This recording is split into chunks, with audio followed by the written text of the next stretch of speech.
Imam Ibnu Qayyim menerangkan setidaknya ada 5 kondisi yang menjadikan setiap orang itu membutuhkan hidayah setiap waktunya. Tidak peduli apapun kedudukannya dan tidak peduli bagaimana latar belakangnya. Apa 5 keadaan yang menjadikan orang itu butuh hidayah apapun keadaannya? Kata beliau yang pertama, karena manusia. Ada di antara manusia itu yang jahil, bodoh. Dia butuh hidayah.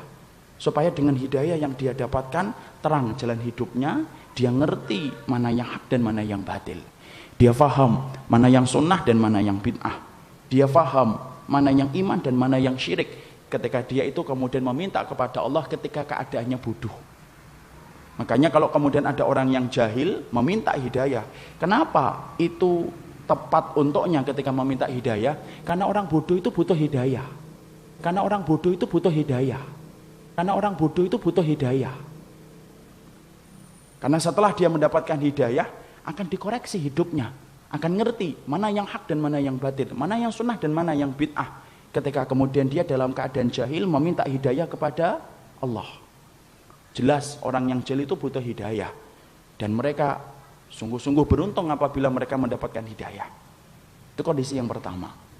Kondisi yang kedua, kata beliau, yaitu adalah ada orang yang kedua. Kadang-kadang ada orang yang sudah mengetahui ilmu separuh, tetapi dia tidak mengetahui ilmu separuh yang lainnya. Kadang-kadang antum paham separuh tentang sunnah, tetapi antum tidak mengetahui sunnah yang lainnya.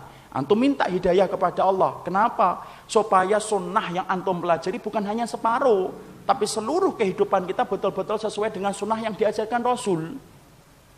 Karena banyak orang yang tidak sadar, kita ini kadang-kadang belajar baru mengetahui separuh ilmunya itu belum tahu. Makanya antum minta hidayah kepada Allah setiap waktu, ikhwan. Jangan pernah merasa bahwasanya antum sudah mengetahui semua tentang perkara sunnah. Kata siapa? Kita kadang-kadang mengetahui tentang masalah zikir, tapi kita nggak ngerti tentang bagaimana muamalah yang betul-betul bersih dari riba. Kadang-kadang ada ikhwan sudah mengetahui tentang sholat yang benar, tapi nggak ngerti bagaimana muamalah yang syubhat. Berapa banyak ikhwan yang kemudian dia ngaji, dia sudah mulai paham zikir yang benar, sholat yang benar, tapi pekerjaannya syubhat, tetapi susah untuk meninggalkan. Karena apa? Dia belum paham pekerjaan yang dia ambil itu syubhat. Dia butuh hidayah, walaupun dia sudah ngaji. Kenapa? Untuk menyempurnakan pemahaman sunnah kepadanya supaya betul-betul sempurna untuknya. Berapa banyak orang yang faham muamalah, tapi ternyata sholatnya tidak benar. Bagaimana seorang akhwat kadang-kadang dia sudah belajar tahsin, karena waktunya lebih longgar daripada waktu suaminya. Tajwid, dia belajar bagaimana berhijab yang benar, tapi kadang-kadang lupa bahwasanya di dalam rumahnya itu pintu surganya siapa? Suaminya. Dia lupa pintu surganya itu adalah suaminya. Dia tidak ngerti, dia mengira bahwasanya pintu surganya itu dapat diraih di luar rumah. Salah, pintu surganya itu ada di dalam rumah. Dia betul-betul butuh hidayah untuk menyempurnakan sunnah yang dia dapatkan. Karena apa? Yang kita pelajari ini kadang-kadang baru separuh, ikhwan. Makanya kalau orang itu merasa belajar, semakin lama dia belajar, semakin merasa bodoh. Imam Syafi'i pernah ditanya, bagaimana sih proses orang itu ketika benar dalam belajar, merasa bodoh. Semakin lama semakin belajar, semakin tidak ngerti. Makanya kalau antum ditanya tidak bisa jawab, itu benar prosesnya berarti. Tapi biasanya itu mungkin karena memang betul-betul tidak tahu, karena tidak mau murojaah. Tapi yang benar adalah orang yang benar prosesnya jahil. Antum selama merasa jahil, antum akan belajar. Coba kalau antum merasa pinter, apa antum kemudian akan bersusah payah datang ke sini? Saya bersusah payah membaca kitab di rumah ketika habis kajian ketika malam. Kalau kita tidak merasa bodoh, ikhwan, tidak akan belajar kita. Beruntung orang yang mereka di dalam hidupnya diberikan oleh Allah perasaan bodoh. Makanya para salaf itu bersyukur ketika mereka merasa bodoh. Jangan merasa pinter. Baru sebentar sudah merasa pinter. Baru ngetahui ikhfa aja sombong. Baru tahu ikhlap aja sombong. Istri di rumah baru tahu ikhlap aja, Masya Allah. Sombong sama suaminya. Wahai suamiku, kamu tahu ikhfa itu apa? Masya Allah. Tidak perlu gitu, Bu. Suamimu itu mereka kerja. Sampaikan ilmu dengan cara yang baik. Makanya kita butuh hidayah. Kenapa? Ini baru separuh.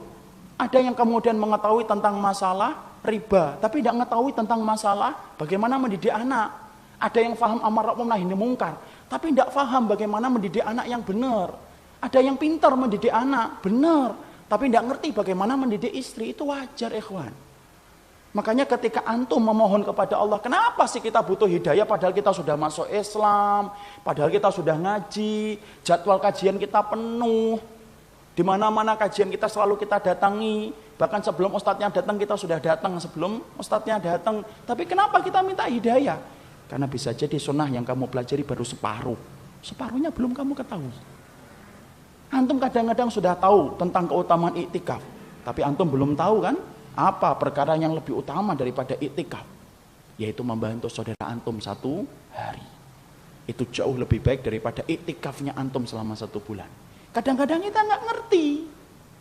Makanya kalau antum meminta hidayah kepada Allah, Allah yang sempurnakan, Allah lah alim, Allah yang memberikan ilmu, Allah yang bagi ilmu. Kalau antum berdasarkan dengan keimanan dan ketakwaan antum, Allah semakin tambah ilmu yang Allah akan berikan kepada antum. Masya Allah. Saya pernah kagum sama seorang ikhwan datang ke rumah saya jam 3 ikhwan. Jam 3 pagi. Ngantar saya.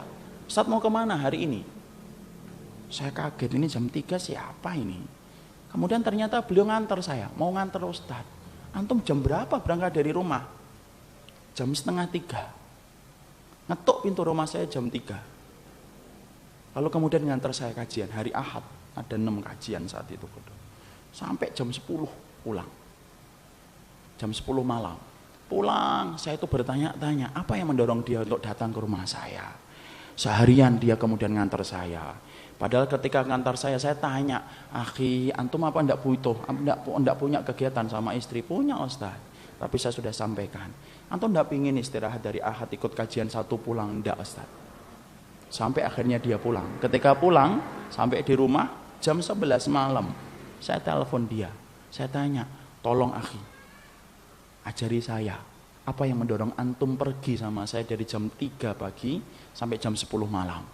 Dia berkata, Ustadz, saya itu tidak bisa iktikaf di Masjid Nabi selama 1 bulan. Iktikaf selama 10 hari aja beratnya, Masya Allah. Saya ingin iktikaf, sebagaimana iktikaf di Masjid Nabi selama 1 bulan. Dan saya membantu antum selama 1 hari, karena saya ingat kata Rasulullah, aku membantu saudaraku selama 1 hari, lebih aku cintai daripada aku iktikaf di masjidku selama 1 bulan. Ikhwan, kadang-kadang antum sering perhatikan sholat sunnah antum, puasa sunnah antum, tapi antum tidak pernah berpikir manfaat antum kepada saudara antum. Kadang-kadang kita tidak paham.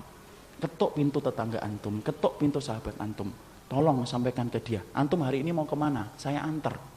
Semua hajat antum hari ini aku bantu. Itu lebih baik bagi antum daripada itikaf selama 1 bulan. Kadang-kadang kita nggak ngerti. Minta hidayah sama Allah supaya kembali dibukakan dan kembali dibukakan. Inilah yang menjadikan kita kenapa minta hidayah walaupun antum sudah ngaji, walaupun antum sudah ngerti, supaya Allah semakin menyempurnakan kehidupan antum ketika mengamalkan ilmu yang diturunkan oleh Allah.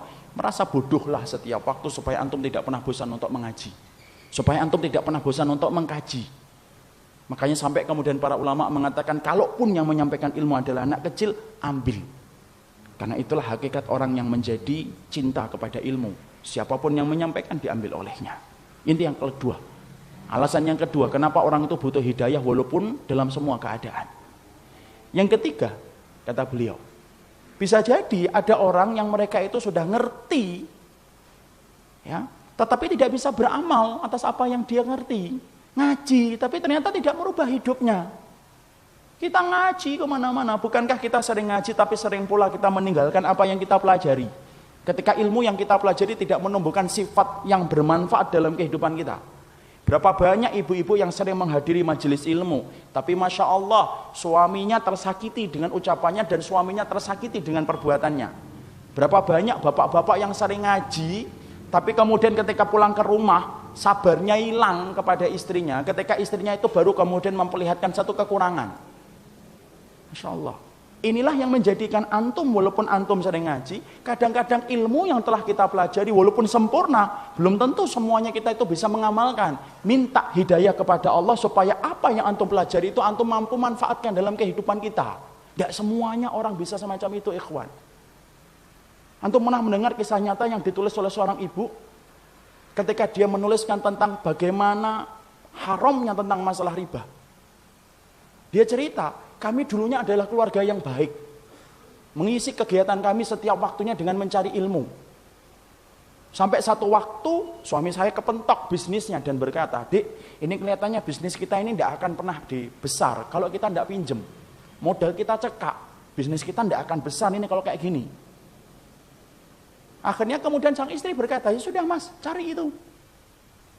Carilah suami pinjaman yang tidak bersentuhan dengan riba."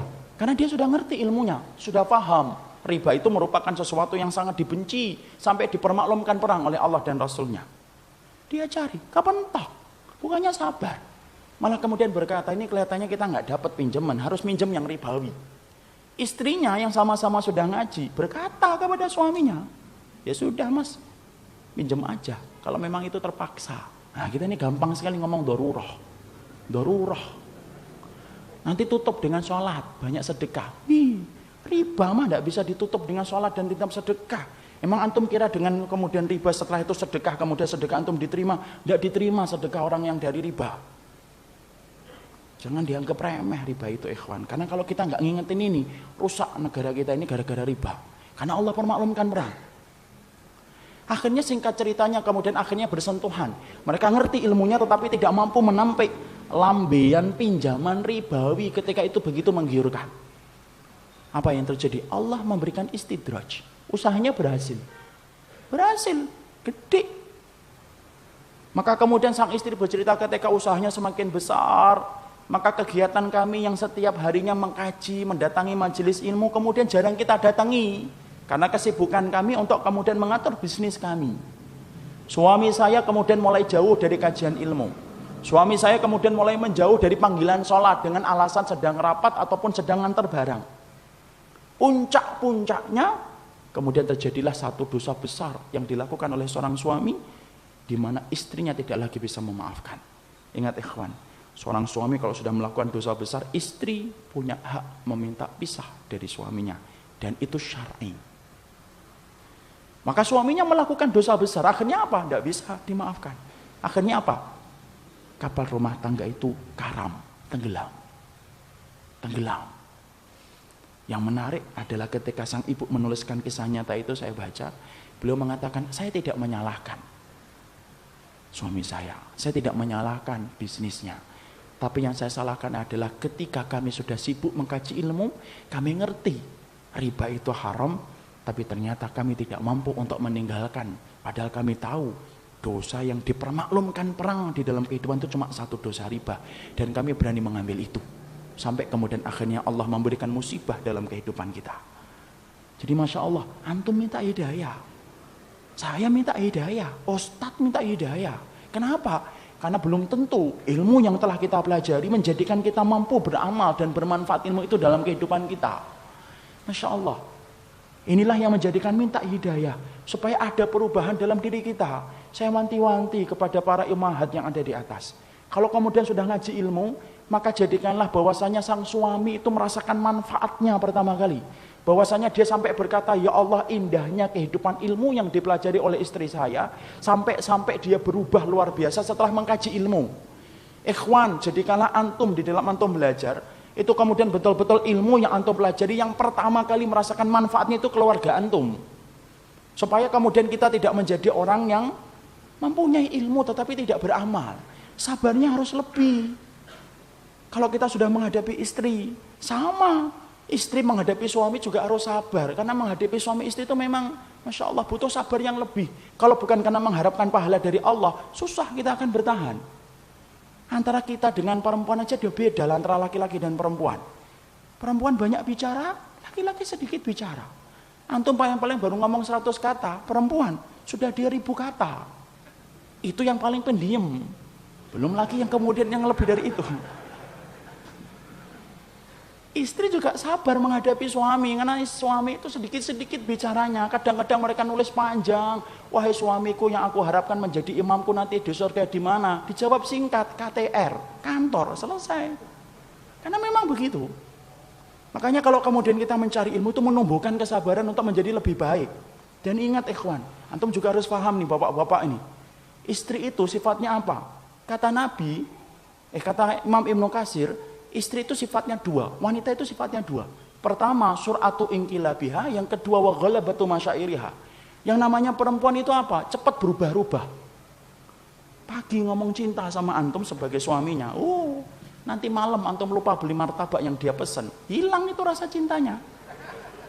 Yang ketawa sering lupa bawa martabak. Itu masalahnya. Kata Imam Ibnu Katsir, bukan saya loh ya. Wa ghalabatu masyairiha, dominan perasaannya. Antum berubah dikit, macam-macam dia pikirnya. Ini jangan-jangan sudah nikah lagi nih. Padahal antum cuma lupa mengatakan I love you di pagi hari sebagaimana kebiasaan antum. Karena apa? Antum bergesa-gesa. Itulah perempuan, perasaannya kayak gitu. Maka kemudian harus sabar. As-sabru li ahlina sabron. Sabar kepada keluarga itu 2 kali sabar, ikhwan. Kenapa? Antum yang ngasih uang, tapi disitulah terkadang kita itu mendapatkan perintah kita nggak ditaati. Makanya Masya Allah, ilmu harusnya menjadikan kita lebih sabar. Sudah, harapkan pahala. Ingat ikhwan, yang datang dalam kehidupan kita itu 2. Ada yang jadi barokah dan ada yang menjadi ujian. Kalau ada yang datang menjadi barokah bagi antum, taat, baik, syukur. Kalau ada di antara antum yang datang dalam kehidupan antum ternyata tidak sesuai dengan harapan antum, itu ujian, sabar. Memang begitu yang Allah berikan kepada kita. Tidak usah mengharapkan, coba kalau saya nikah sama fulanah dulu. Fulanah telah sakit, ikhwan. Meninggal dunia, tidak usah diharap-harap lagi. Karena apa? Allah itu memberikan takdir yang terbaik. Cuma Allah itu pengen lihat sabarnya antum sampai di mana, itu saja. Ihtisab itu paling penting. Dan orang yang sabar dan syukur itu kan sama-sama masuk surga kalau dalam rumah tangga. Imran bin Hitton sedang berkaca bersama istrinya Imran bin Hitton. Imran bin Hitton ini seorang tabi'in, di mana kemudian dia itu wajahnya pas-pasan, tapi istrinya mempesona, cantik jelita. Ketika berkaca, Masya Allah, Imran bin Hitton bersyukur, Masya Allah, syukur banget dapetin istri kayak kamu, cantik, mempesona, jelita, dan lagi solihah. Dijawab sama istrinya, Insya Allah bang, kita sama-sama masuk surga. Lu kok bisa? Karena kamu mendapatkan aku bersyukur, dan aku mendapatkan dirimu, aku bersabar banget. Yang ketawa bersyukur, yang di atas bersabar banget, Pak. Ini harus paham, memang begitu. Jadi kemudian yang ketiga, kadang-kadang ketika kita dalam kehidupan, kenapa butuh hidayah? Karena kadang-kadang ilmu yang kita dapatkan belum bisa kita amalkan. Sabar sama istri, sabar sama keluarga. Saya ingatkan ikhwan, kalau habis malam ketika menjelang tidur, dengarkan cerita istri itu penting. Rasulullah itu kalau habis isya pulang, dia dengarkan cerita istrinya.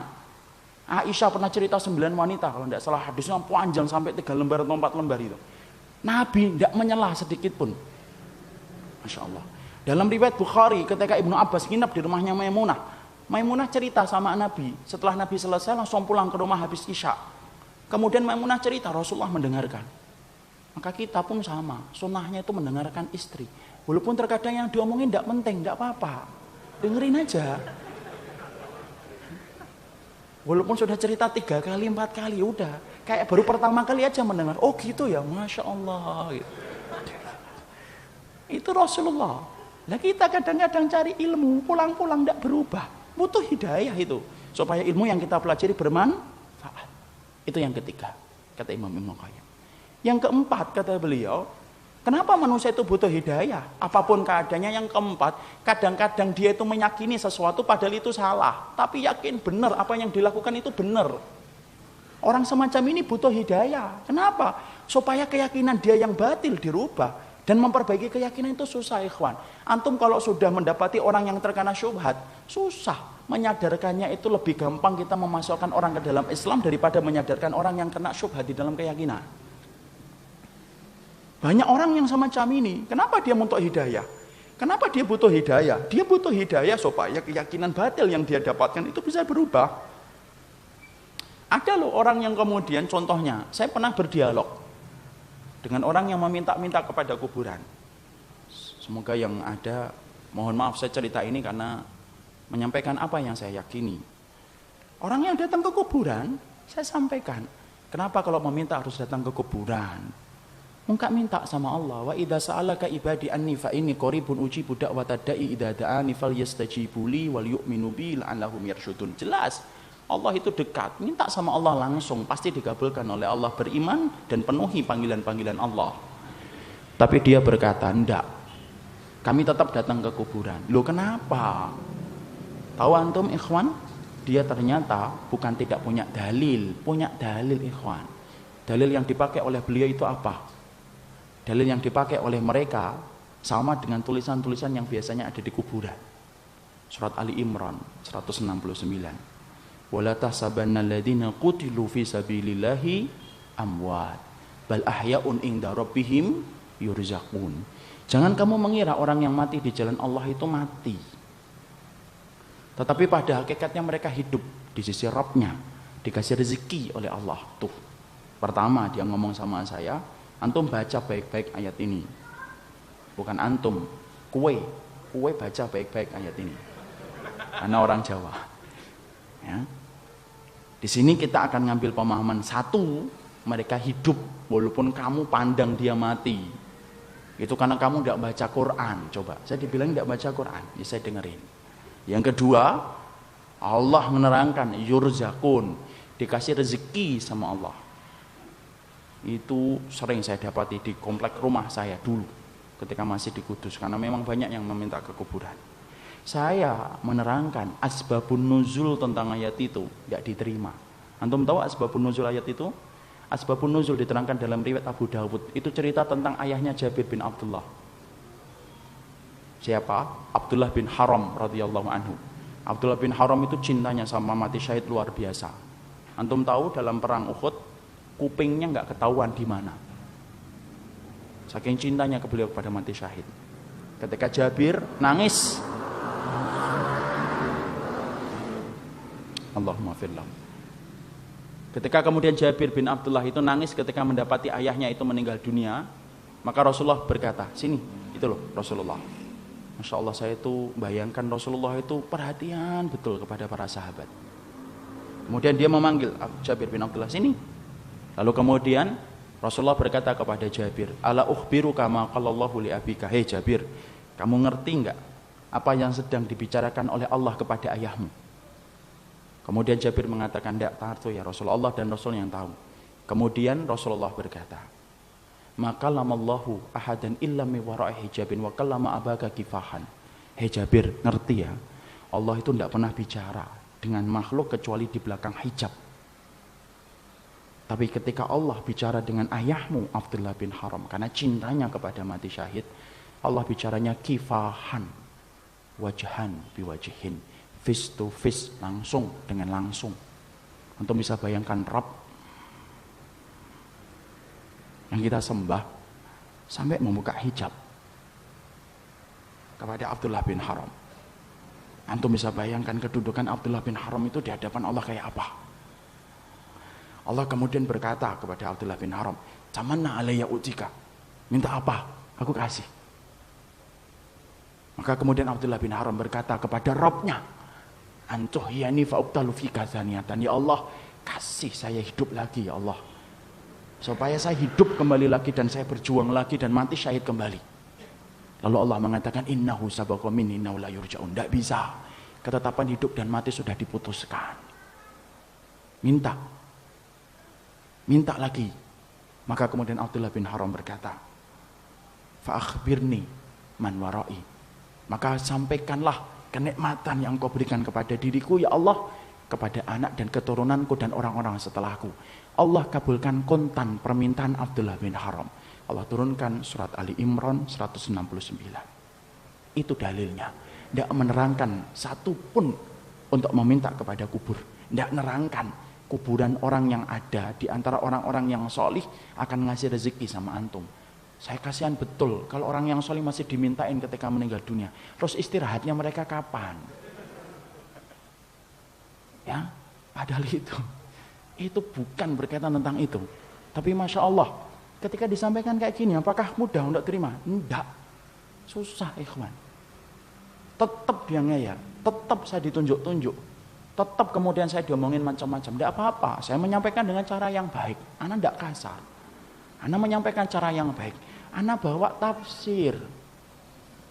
Bahkan saya mengatakan saat itu, kalau antum mau saya bawakan tafsir Jalalain pun ada riwayat itu. Tapi tetap tidak mau. Disinilah kita paham, Masya Allah, ternyata orang Kenapa butuh hidayah? Karena banyak di antara kehidupan kita, ternyata kita itu meyakini sesuatu, kita yakin bahwasanya itu benar, tetapi belum tentu itu benar. Makanya sampai Nabi saja berdoa apa? Allahumma arinal haqqal haqqa warzuqna tiba'ah wa arinal batila batila warzuqna istinabah. Sampai Nabi yang sudah turun kepadanya wahyu, itu Rasul, turun kepadanya wahyu, malaikat Jibril menjaganya. Perhatikan salah satu doa, karena doa itu cerminan jiwa. Rasulullah berkata apa? Ya Allah, tunjukilah yang benar itu benar adanya, dan berikanlah kami kekuatan untuk mengikutinya, dan tunjukkanlah yang batil itu batil adanya, supaya kami punya kekuatan untuk menjauhinya. Apalagi ini zaman fitnah, ikhwan. Kita tidak pernah ngerti loh. Mana yang terkadang kemudian kita yakini bisa jadi itu salah, dan apa yang kita sering pandang salah tapi bisa jadi itu benar. Namanya zaman fitnah, gelap. Antum kalau bisa bayangkan gelap, antum berada di rumah jam 9 malam, tiba-tiba PLN mati. Antum mau ke kamar mandi, susah payah antum grekel-grekel itu. Padahal ketika hidup lampunya, antum ke kamar mandi tidak sampai setengah menit. Coba kalau PLN mati, antum meraba-raba baru sampai ke kamar mandi. Nabi mengibaratkan zaman yang hari ini kita tinggal, 2016, itu bukan zaman 2016, tapi ini zaman fitnah. Makanya kita minta terus kepada hidayah, kita khawatir jangan-jangan apa yang kita yakini belum tentu itu benar. Sampai betul-betul Allah menunjukkan kepada kita jalan yang hak. Makanya kemudian itulah yang menjadikan kita berikhtiar untuk mencari ilmu, adalah ikhtiar yang tidak pernah selesai. Orang mukmin itu orang yang tidak pernah kenyang terhadap kebaikan yang dia dapatkan sampai dia berada di surga.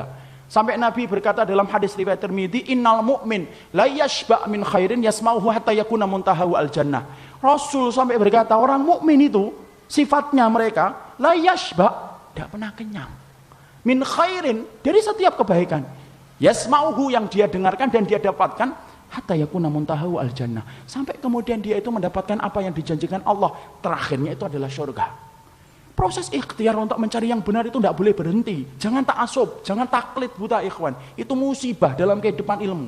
Umar minta, saya wanti-wanti sama diri antum sendiri. Jangan pernah taklid, jangan pernah kemudian kita ta'asub. Tidak akan sampai ilmu yang benar kalau kita ini taklid dan ta'asub. Tidaklah orang Yahudi menolak dakwahnya Rasul karena taklid dan ta'asubnya mereka kepada kaum mereka dan kabilah mereka. Terus cari. Kita sudah yakin, alhamdulillah. Pegang terus, sembari kemudian kita minta hidayah kepada Allah. Kalaupun masih ada yang salah, semoga Allah menunjukkan kita kepada jalan yang benar. Masya Allah, tipe orang yang tadi meminta kuburan, lalu dia berkeyakinan bahwasanya apa yang dia minta itu benar. Ketika dia mengambil dalil yang salah, itu tidak satu dua, itu banyak, ikhwan. Orang yang kemudian terjelat kepada riba, apakah semuanya kemudian dia itu meyakini itu haram? Enggak. Kadang-kadang dia mendapatkan syubhat dari fulan dan fulan yang mengatakan itu bukan riba, dia ambil dan dia yakin itu bukan riba. Berapa banyak orang yang menerima suap, lalu kemudian ketika dia sudah ngerti ilmunya itu suap, tapi kemudian ada orang yang bilang itu bukan suap, itu hadiah. Akhirnya kemudian dimasukkan di kantong. Karena apa? Masya Allah, meyakini jalan kebenaran itu susah. Makanya betul apa yang dikatakan oleh Imam Ibnu Qayyim, yang semoga Allah merahmati ilmunya beliau dan mengampuni dosa-dosa beliau. Imam Ibnu Qayyim menerangkan sesungguhnya semua orang itu butuh hidayah karena sifat mereka yang keempat, kadang-kadang mereka itu meyakini sesuatu padahal itu salah. Itu kata beliau dalam risalah Imam Ibnu Qayyim. Yang kelima, kondisi yang kelima, butuh hidayah, yaitu adalah yang kelima yang dikatakan oleh beliau. Kondisi yang kelima adalah orang itu alim, nabi, rasul. Kenapa mereka minta hidayah? Kalau yang jahil sudah, yang baru separuh ilmu sudah, yang sudah berilmu tidak beramal sudah, yang meyakini yang batil sudah. Sekarang kita tanya, kenapa Nabi tetap minta hidayah? Kalau empat tadi menceritakan tentang diri kita. Tapi kalau kemudian yang kelima, kenapa Nabi dan orang-orang soleh yang mengikuti jalan para Nabi, yaitu para sahabat, para tabi'in, dan kita yang berusaha untuk mengikuti mereka, ridwanullah alaihim, kenapa kita masih tetap minta hidayah? Karena belum tentu apa yang antum dapatkan kalau sudah benar itu menjamin antum itu meninggal dalam keadaan itu. Kita apa pernah menjamin bahwasanya kita akan mati husnul khatimah dalam keadaan iman? Siapa yang menggaransi iman kita? Tidak ada. Minta hidayah supaya Allah itu memberikan istiqomah setelah kita dapat ilmu yang benar. Bukankah Allah menunjukkan lembaran-lembaran kehidupan sejarah, banyak orang yang mereka itu bertabur iman di awal kehidupan, tetapi mereka matinya murtad. Bal'am bin Ba'urah, apa kurangnya Bal'am bin Ba'urah? Hidup pada zaman Nabi Musa, di mana doanya dikabulkan oleh Allah setiap waktu-waktu yang sempit dan terdesak. Sampai Malik bin Dinar berkata, karena mujabud da'wah fi syada'id. Kalau sudah bicara tentang Bal'am bin Bawra, Masya Allah, doanya selalu dikabulkan oleh Allah dalam keadaan genting. Kata Malik bin Dinar rahimahullahu ta'ala ketika menafsirkan surat Al-A'raf 175. Tapi matinya murtad. Rajal Unfuah, sahabat Nabi, dipuji oleh Abu Bakar, dipilih oleh Abu Bakar untuk menjadi delegasi sunnah, mendakwahkan kepada Musailamah al-Kadzdzab. Matinya beriman, murtad. Ubaidillah bin Jahsy yang pernah menyelamatkan kehidupan agamanya sampai ke Habasyah. Ketika Nabi masih di Mekah, ikut di dalam hijrah yang pertama, hijrah yang kedua ke Habasyah. Beriman? Tidak, murtad di Habasyah. Kecintaannya minum khamr menjadikan dia murtad. Seorang muadzin yang diceritakan oleh Imam Qurtubi, murtad ketika kemudian tergiur dengan pesona seorang wanita yang dia lihat ketika adzan di tempat yang tinggi. Orang dulu ketika adzan naik ke tempat yang tinggi, melihat seorang wanita begitu cantik turun, ini gentle dia ini. Turun, dia katakan dia cinta sama wanita itu. Wanita itu berkata, tidak bisa kamu nerima kamu, karena kami Nasrani dan kamu Muslim. Loh, dengan apa saya bisa diterima? Berpindah kepada Nasara. Pindah, ikhwan. Murtad, meninggalnya di hari dia meninggal dunia. Akan mencampuri istrinya, naik ke atap, kemudian jatuh. Belum sempat mencampuri wanita yang menjadikan dia murtad. Siapa yang menjamin? Ini yang kemudian kita khawatirkan. Minta terus hidayah. Kenapa kita minta hidayah walaupun kita itu sudah memelihara jenggot, sudah kemudian ngaji, istri kita sudah kemudian berhijab yang syar'i, kegiatan kita sering datang ke kajian ilmu, bertemunya kita dengan orang yang solih, terus kita menjaga hangatnya iman. Tapi kenapa kita tetap minta hidayah walaupun ikhtiar sudah kita lakukan? Karena tidak ada yang menjamin antum akan masuk surga kecuali Allah. Ya, makanya sampai dikatakan oleh Rasulullah, ada di antara kalian, fa inna ahadakum la ya'malu bi amali ahlil jannah hatta yakuna bainahu wa bainaha illa dhira'un fayasbiqu alaihi alkitab fayamalu bi amali ahli nari hatta yadkhuluha. Makanya sampai Nabi beliau bersabda, ada di antara kalian yang melakukan amalan surga sampai antara dia dengan surga tinggal sejengkal, tinggal sejengkal ikhwan. Satu amalan tak langsung masuk surga itu harusnya. Tapi ternyata catatan takdir mendahului apa yang dia lakukan. Lalu kemudian di akhir kehidupannya melakukan amalan penduduk neraka. Hatta yadkhuluha, sampai dia masuk ke neraka itu. Ada pula yang sebaliknya. Fa inna ahadakum la ya'malu bi amali ahlin nar hatta yakuna bainahu wa bainaha illa dira'un fayasbiqu alaihi alkitab fayamalu bi amali ahlil jannah hatta yadkhuluha.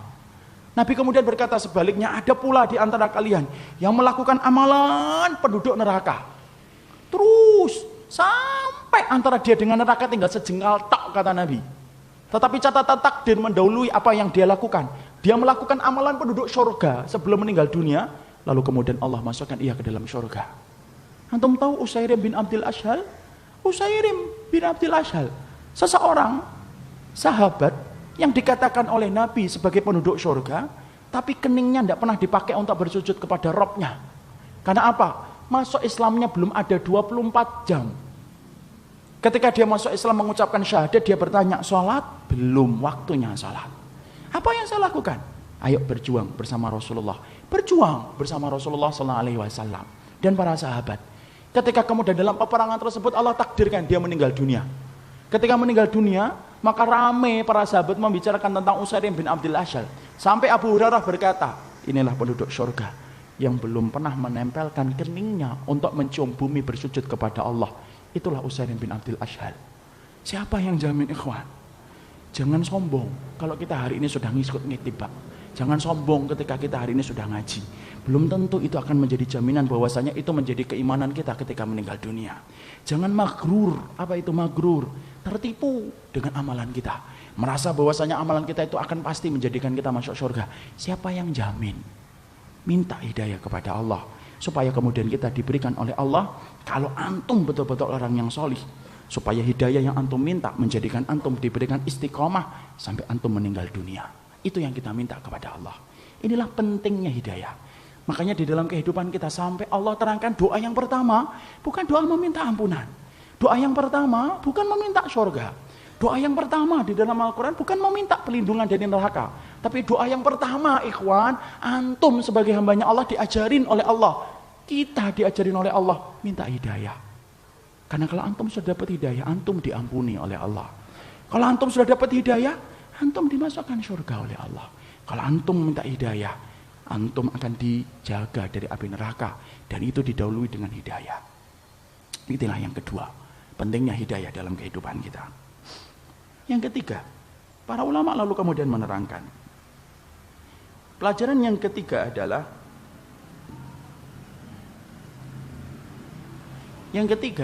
hidayah itu miliknya Allah, bukan milik kita.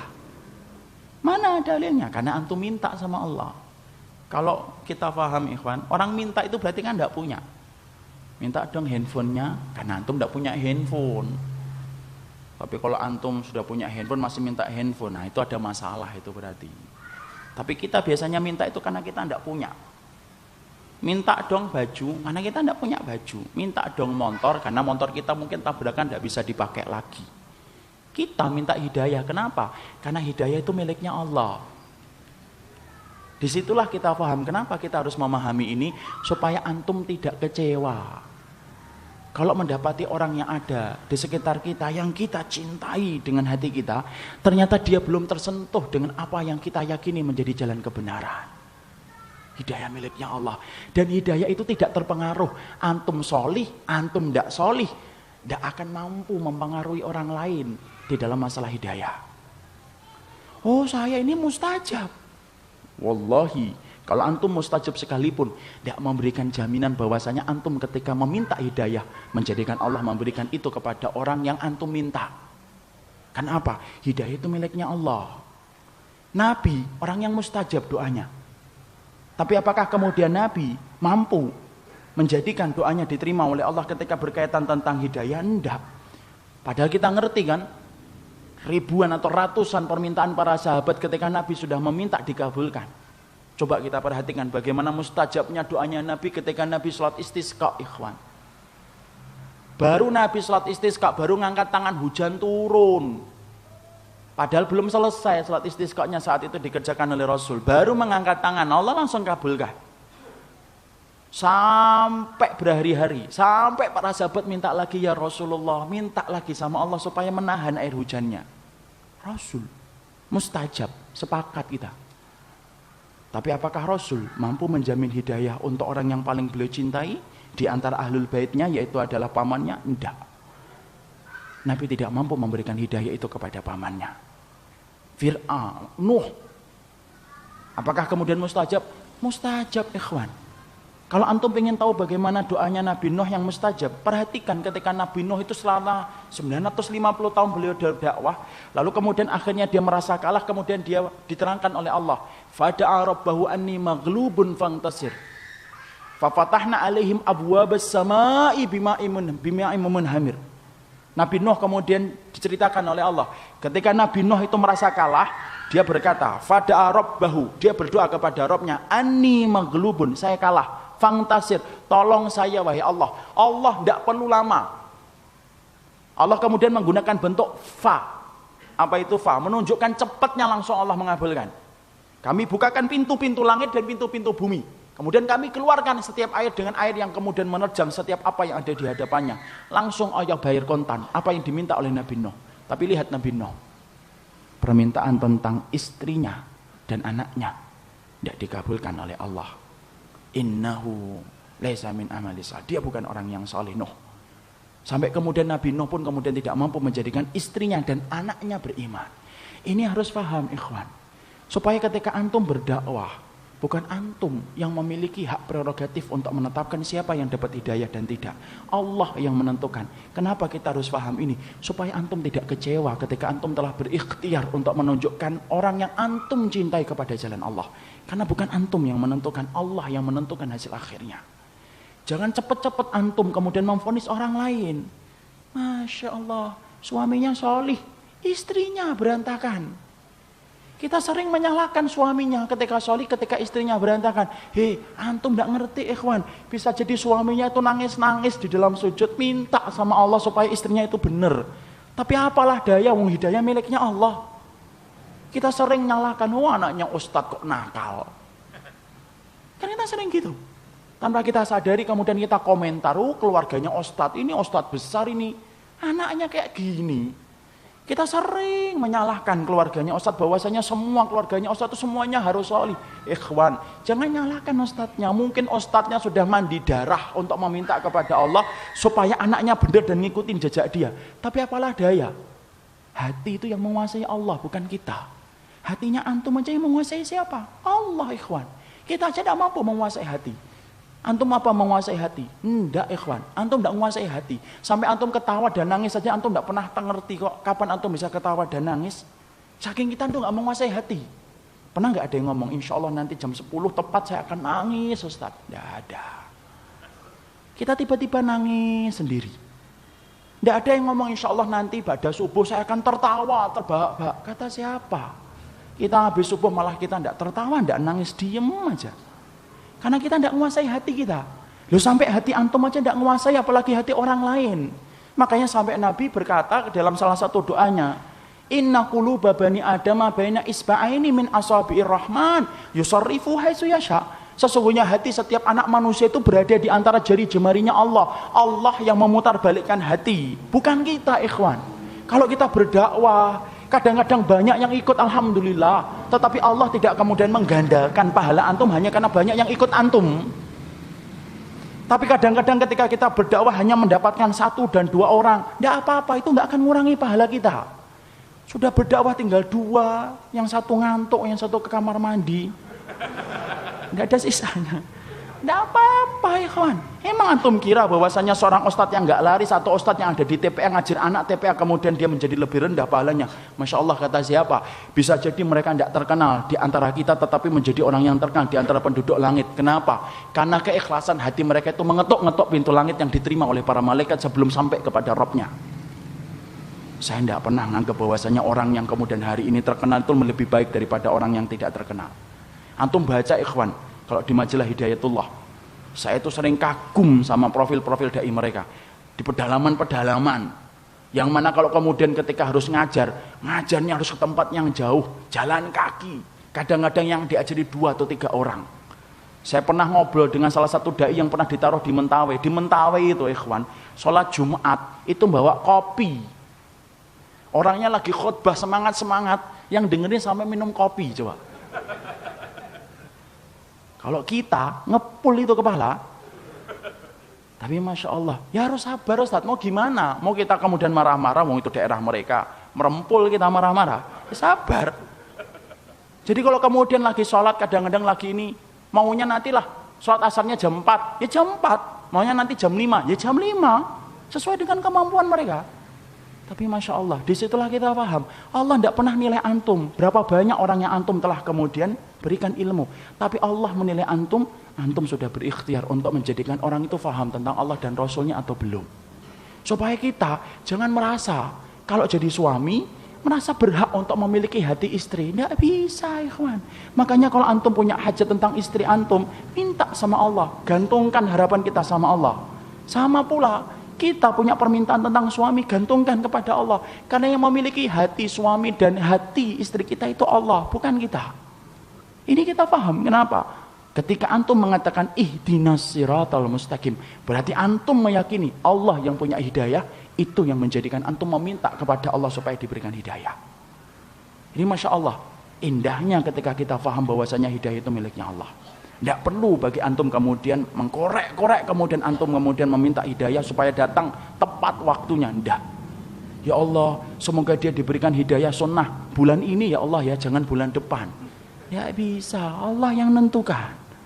Kalau Rasulullah dan Nabi Nuh saja tidak menjamin mereka mampu untuk kemudian menembus hati orang yang paling beliau cintai, apalagi kita. Itu nomor berapa? 3. Nomor 4. Yang keempat adalah jalan yang lurus. Ihdinas siratal mustaqim itu artinya apa? Siratal mustaqim itu artinya adalah, apa itu siratal mustaqim? Artinya siratal mustaqim itu adalah dikatakan oleh Abdullah bin Mas'ud ketika beliau ditanya, "Ma huwa siratal mustaqim?"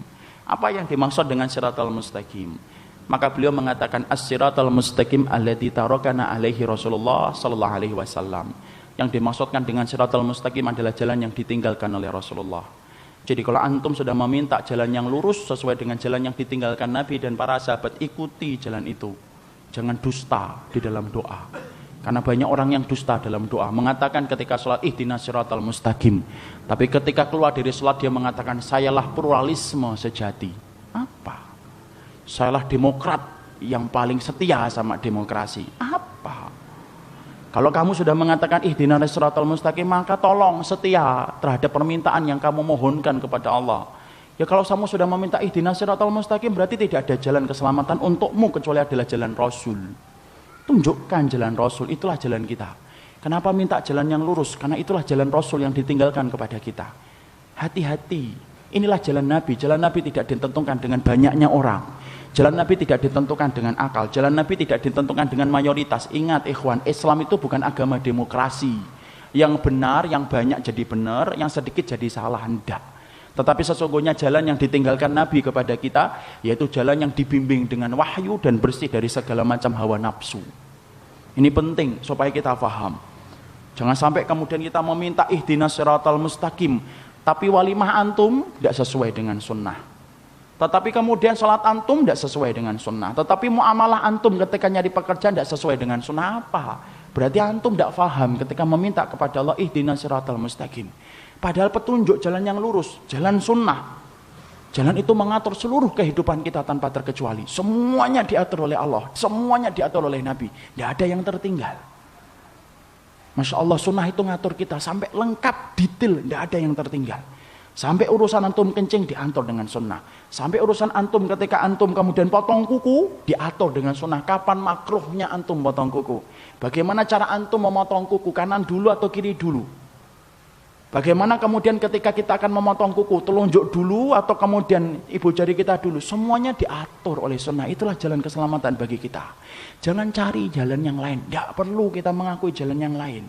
Nabi sampai mengatakan taraktukum ala majalil baydha lailuha kanahariha la yazigu anha ba'di ila halikun. Tidaklah aku tinggalkan bagi kalian satu ajaran yang begitu terang. Kalau kalian masih mencari jalan yang lain selain jalan yang aku tinggalkan, maka kalian akan celaka. Halik, kalian akan berantakan hidupnya di dunia dan di akhirat. Jangan cari jalan yang lain. Ibnul Farid, Umar Al-Hamawi nyari jalan yang lain, matinya su'ul khatimah. Berapa banyak orang yang mencari jalan yang lain rusak hidupnya. Siapapun yang meninggalkan sunnah ikhwan, tidak akan pernah dia itu berhenti kecuali diikuti oleh makannya Allah. Karena apa? Allah sudah berjanji, falyahdharil ladzina yukhalifuna an amrihi an tusibahum fitnah aw yusibahum adzabun alim. Maka hendaklah orang itu waspada terhadap apa yang menyimpang dari jalan Rasulnya. Mereka itu akan mendapatkan musibah atau mendapatkan adab yang pedih. Kalau kita sudah minta ihdinas siratal mustaqim, ikuti jalan Nabi, apapun itu. Karena apa? Sunnahnya Nabi ngatur seluruh kehidupan kita, tidak ada yang tertinggal. Sampai urusan antum bersin diatur di dalam sunnah. Bukankah bersin itu diatur dalam sunnah ikhwan? Antum kapan mendoakan orang yang bersin? Kalau orang yang bersin ngucapin alhamdulillah. Kapan kita mengucapin orang yang bersin itu kemudian mengucapkan yarhamukallah? Ketika yang bersin adalah seorang muslim dan dia mengucapkan alhamdulillah. Kapan antum tidak boleh untuk mendoakan orang yang bersin?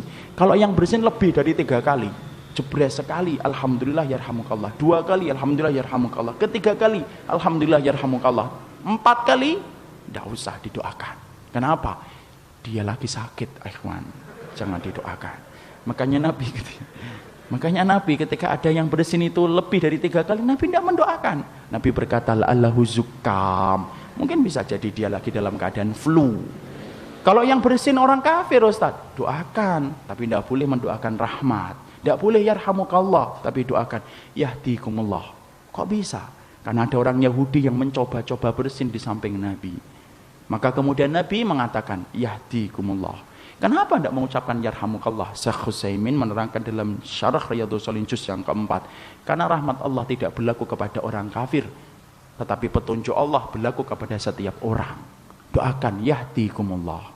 Itu yang kita paham. Sampai urusan buang ingus diatur dengan sunnah. Kalau contoh yang paling sering saya ambilkan, contoh rambut ikhwan. Rambut aja diatur sunnah lengkap ikhwan. Coba antum lihat rambut antum. Antum kalau punya rambut, ini tidak boleh dipotong koza.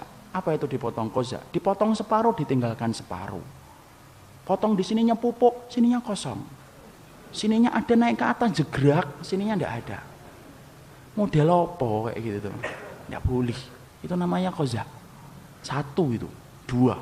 Apa kemudian faedah hukumnya? Yang kedua, antum kalau punya rambut, maka kemudian antum beruban, enggak boleh dicabut. Makruh hukumnya, la tanfus syaib. Jangan dicabut uban. Fa inna syaiba nurun yaumal qiyamah. Sesungguhnya uban itu bercahaya pada waktu hari kiamat. Dua. Rambut itu. Tiga. Kalau punya rambut, antum memasuki bulan Dzulhijjah, pengin kurban, ya jangan dipotong rambutnya. Idza dakhaltal asyra wa arada ahadukum ayyudahi fala yamussa min sya'rihi syai'an. Kalau ada di antara kalian masuk pada 10 hari yang pertama di bulan Dzulhijjah, lalu kemudian antum pingin untuk berkorban, jangan dipegang itu rambutnya, jangan dipotong. Tiga. Keempat, punya anak, potong rambutnya. Timbang, tukar dengan emas dan perak, sedekahkan di jalan Allah. 4. 5. Kalau punya rambut, kemudian antum beruban, maka disunahkan bagi antum untuk nyemir. Sebagaimana Nabi kepada Abi Quhafah, ketika rambutnya putih, jenggotnya putih. Lalu kemudian Nabi mengatakan, ghayyir hada, buat dirubah ini.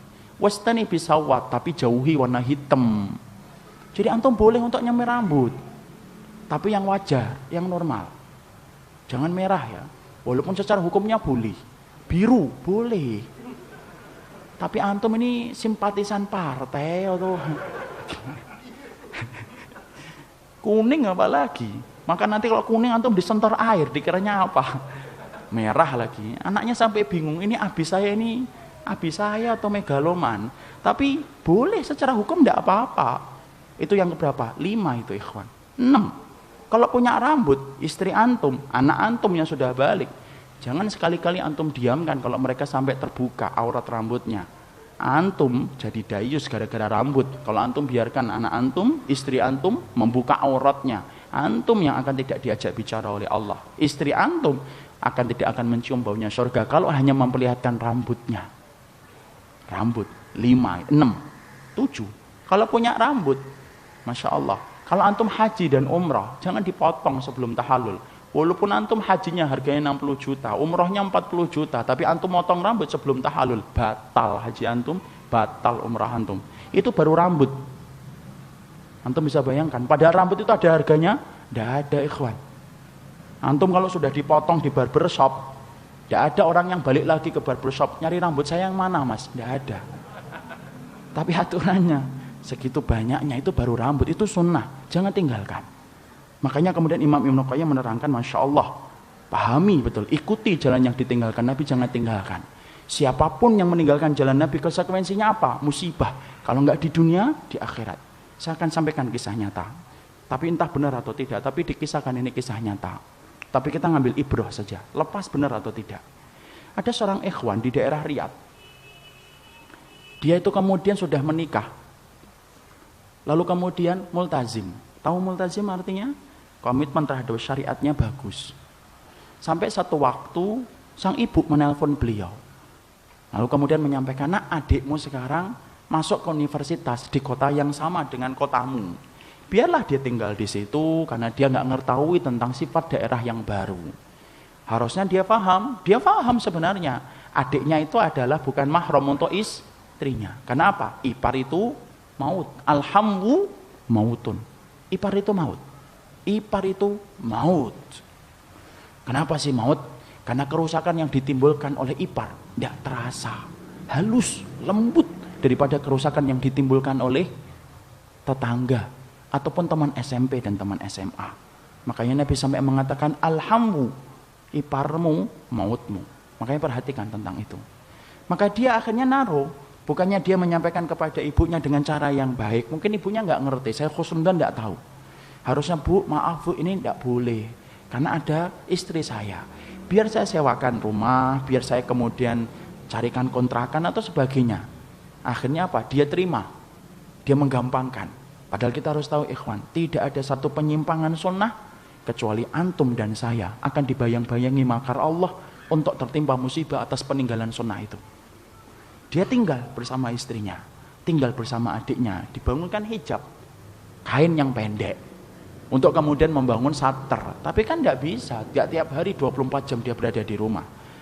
Kemudian tampak biasa, punya anak satu, punya anak dua, sampai Allah menakdirkan kecelakaan hebat menimpa kepada sang laki-laki itu. Ketika dia koma, semua tindakan dilakukan kepada dirinya, observasi mendalam dilakukan oleh para dokter untuk menyelamatkan beliau, menyelamatkan dia, supaya kemudian dia selamat dari komanya. Observasi dilakukan, diadakan, diambil darahnya, diambil segala macamnya, sampai-sampai seakan-akan semua riwayat penyakit yang dimiliki oleh dia itu diketahui oleh dokter, semuanya lengkap, detail, karena observasinya mendalam untuk menyelamatkan beliau.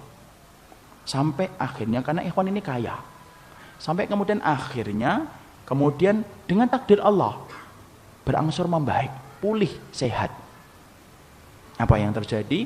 Ketika sudah mulai sehat, datang keluarganya, datang anak-anaknya, menjenguk orang tuanya, menjenguk bapaknya. Dokter ngelihat, bertanya, siapa ini? Ini anak-anak saya, dok. Dokternya kaget. Setelah pulang, lalu kemudian dokter menata kata untuk menyampaikan sesuatu kepada sang pasien.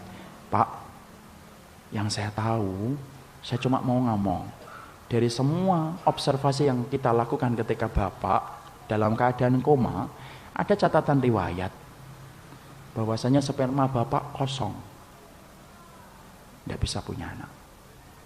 Itu diambil karena observasinya mendalam, semuanya. Maka ketika saya mendapati Bapak punya anak dua, pikiran saya cuma satu, di pikiran saya dua. Satu, Bapak mendapatkan pertolongan dari Allah. Yang kedua, itu sebab yang kedua saya tidak berani mengisi kecuali Bapak sendiri yang mengisi sebab yang kedua.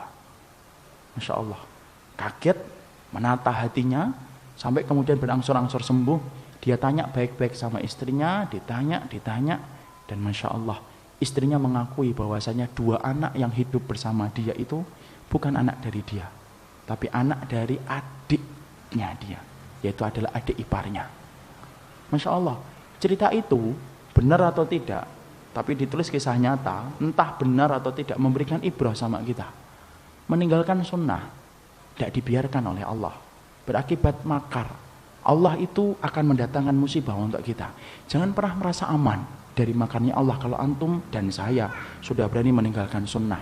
Karena tidaklah pola hidup sehat antum tinggalkan, kecuali antum akan tertimpa penyakit. Antum akan gorengan, tiap waktu tidak pernah olahraga, sakit. Tipes kah, liver kah, jamur kah. Kalau antum hanya tidak melakukan pola hidup sehat satu saja, antum akan dibayang-bayangi penyakit. Antum bisa bayangkan, antum tinggalkan pola hidup sehat menurut sunnah, lalu antum merasa aman dari makarnya Allah, salah. Disitulah kita faham, Masya Allah, inilah jalan yang lurus, jangan ditinggalkan.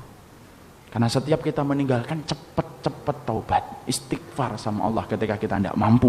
Karena apa? Setiap waktunya kita akan dibayang-bayangi oleh makar dari Allah Subhanahu wa Ta'ala.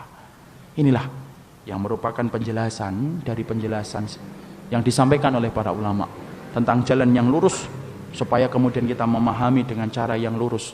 Ternyata ihdinas siratal mustaqim memberikan banyak pelajaran kepada kita. Satu, menerangkan tentang adab. Dua, menerangkan tentang pentingnya hidayah. Tiga, menerangkan kepada kita maknanya siratal mustaqim adalah jalan yang lurus. Empat, menerangkan kepada kita kewajiban kita untuk mengikuti jalan yang ditinggalkan Nabi, dan jangan coba-coba untuk gampang-gampang meninggalkan apa yang telah ditinggalkan oleh Rasulullah Sallallahu Alaihi Wasallam.